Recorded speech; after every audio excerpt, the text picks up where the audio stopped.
ताकि आपको देख के ना ये भी दिखना एकदम बड़ा सब बन जाएगा।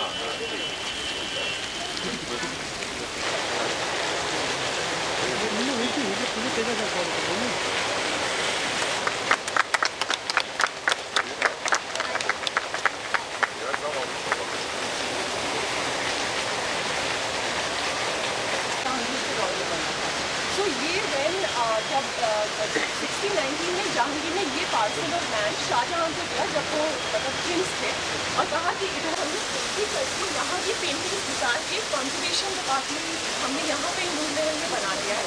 और एक कश्मीरी पंडित हमारे आर्ट कंजर्वेटर है संजीत भट्ट, ये इज वेरी रिनाउंड। 20 साल पहले हमने उनके साथ अवार्ड सीरियसली कह रहा हूँ, आपको देख के मुझे जरा जोश आ रहा है। देश की सांस्कृतिक विरासत को सहेजने के लिए इस महत्वपूर्ण प्रयास पर बात शुरू करने से पहले मैं आपको थोड़ा पीछे ले जाना चाहूँगा। 18वीं शताब्दी में मान सिंह रीतिकाल के महान कवि माने जाते थे और वर्तमान में कुछ आलोचकों का कहना है कि शायद प्रकृति के सौंदर्य के बारे में ब्रज भाषा में उनसे बेहतर कोई लिखता नहीं था। उनकी एक कविता है जिसको ब्रज भाषा में ही मैं कोशिश करूंगा। बाग बिलोकन आय हिते वह प्यारी कलिंद सुता के किनारे, सो दुजदेव कहा कहिए विपरीत जो देखति दृगहारे। और तौसुफ लखनवी उसी को अपने अंदाज में लिखते हैं, मैं बाग में हूँ तालिबे दीदार किसी का, गुल पर है नज़र ध्यान में रुखसार किसी का। इन दोनों विभूतियों के शब्दों को पढ़कर लगता है कि शायद इसीलिए कवि साहित्यकार कहते हैं कि बाग बगीचों में देश के इतिहास की जीवंत झलक मिलती है। और वो यहाँ भी जब लांबा जी बता रही थी तो मुझे लगता है बहुत सारे लोगों ने महसूस किया होगा। शालीमार गार्डन के कंजर्वेशन रेस्टोरेशन के कार्यों के शिलान्यास के अवसर पर मैं उस जीवंत झलक को फिर से सौंदर्य के शिखर पर ले जाने के लिए मैं JSW फाउंडेशन की चेयरपर्सन संगीता जी, उनकी पूरी टीम, आभा जी, धर साहब और सज्जन जिन्ना जी का नाम नहीं लूँगा तो उचित नहीं होगा, क्योंकि सबसे पहले बात मेरी इन्हीं से हुई थी। तो सबका मैं शुक्रिया अदा करता हूँ और हमारे फ्लोरिकल्चर डिपार्टमेंट के कमिश्नर सेक्रेटरी और उनकी पूरी टीम को भी हृदय से बधाई देना चाहता हूँ। साथ ही साथ जम्मू कश्मीर के नागरिकों का भी मैं आभारी हूँ।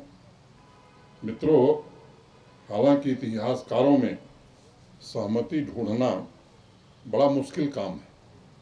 इतिहास के पुराने पन्ने पलटिए तो ऐसी बातें आती हैं, लेकिन इस शानदार शालीमार गार्डन के बारे में अभी आभा लांबा जी ने बहुत विस्तार से बताया है।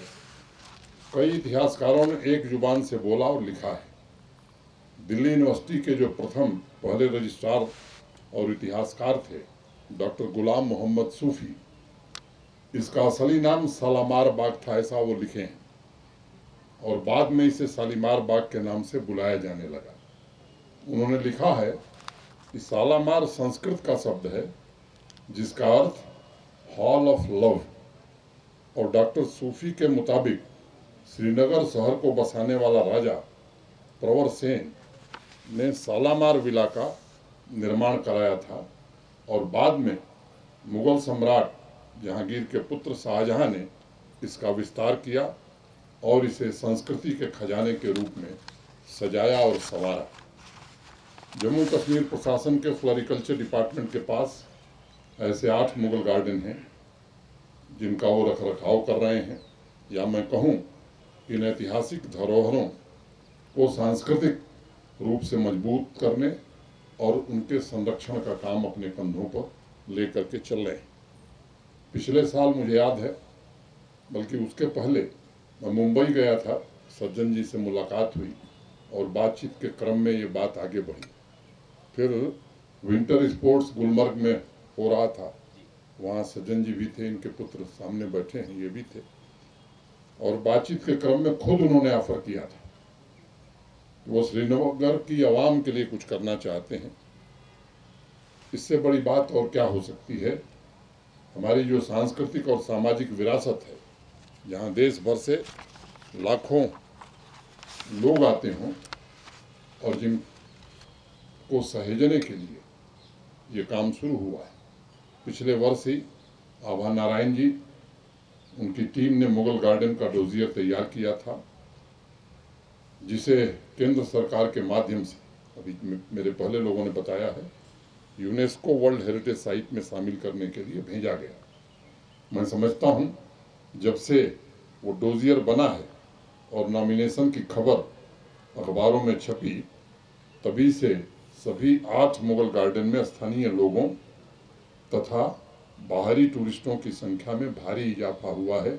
इसलिए आभा नारायण जी को मैं फिर से एक बार धन्यवाद देता हूँ। मुझे स्मरण है कि पिछले वर्ष 28 जुलाई को जब संगीता जी की उपस्थिति में शालीमार और निषाद गार्डन के कंजर्वेशन और रेस्टोरेशन का MOU साइन किया गया था, तब मैंने उनसे एक निवेदन किया था कि जम्मू कश्मीर की इकोलॉजी, सांस्कृतिक विरासत का संरक्षण और इंडस्ट्रियल ग्रोथ, ये तीनों समान रूप से आगे बढ़े, इसकी हम मिलकर के कोशिश करें और यहाँ के कल्चरल हेरिटेज को योजनाबद्ध तरीके से वैश्विक पटल पर वाजिब स्थान मिले, इसका प्रयास करें। मित्रों, अभी थोड़ी देर पहले पिंक तथा ब्लैक पेविलियन का निरीक्षण करते हुए हम लोग भी उसमें से कुछ देख के, आप में से अधिकांश लोगों ने बताया, आभा जी ने बहुत विस्तार से उसके बारे में मुझे बताया।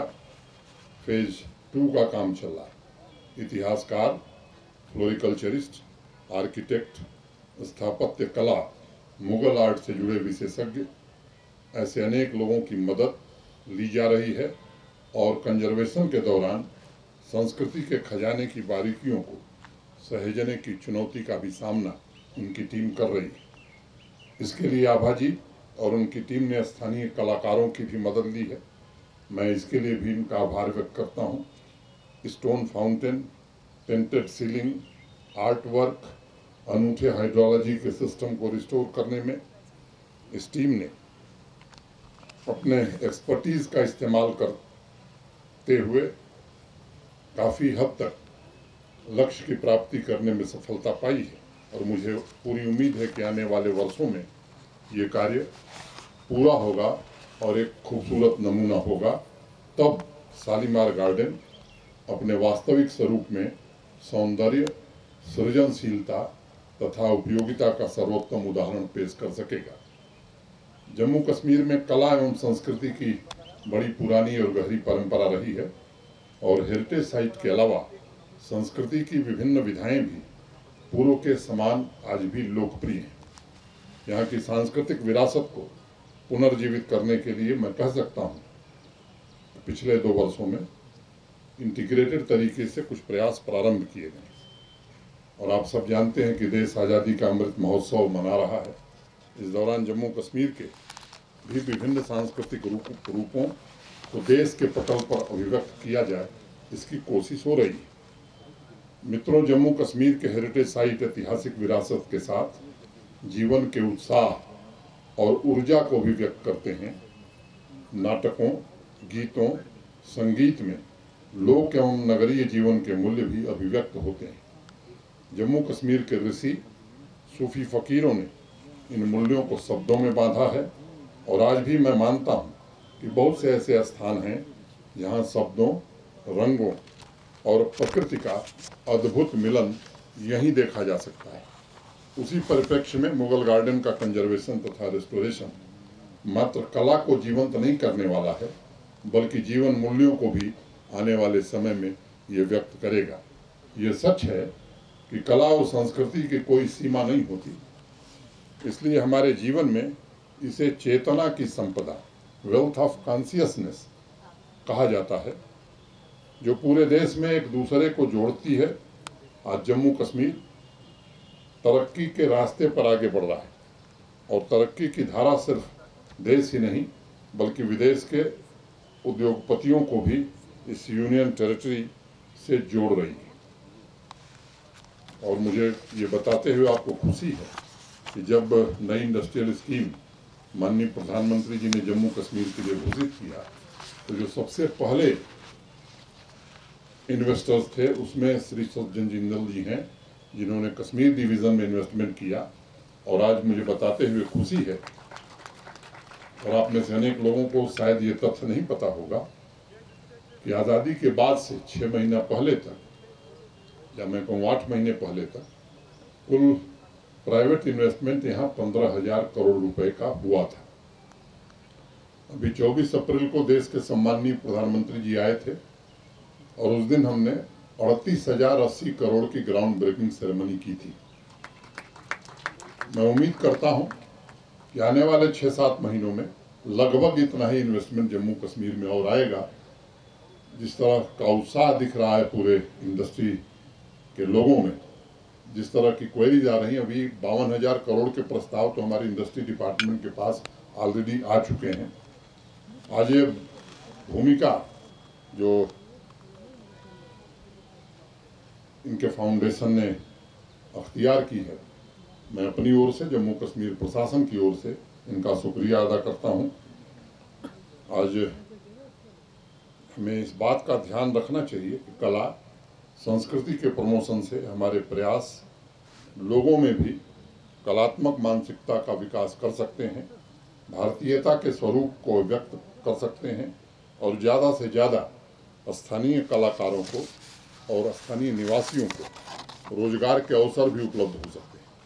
मैं यहाँ इस बात का विशेष रूप से उल्लेख करना चाहूँगा कि कला के माध्यम से विचारों और भावों की समानता स्थापित करना भी एक कलाकार का प्रमुख उद्देश्य होता है।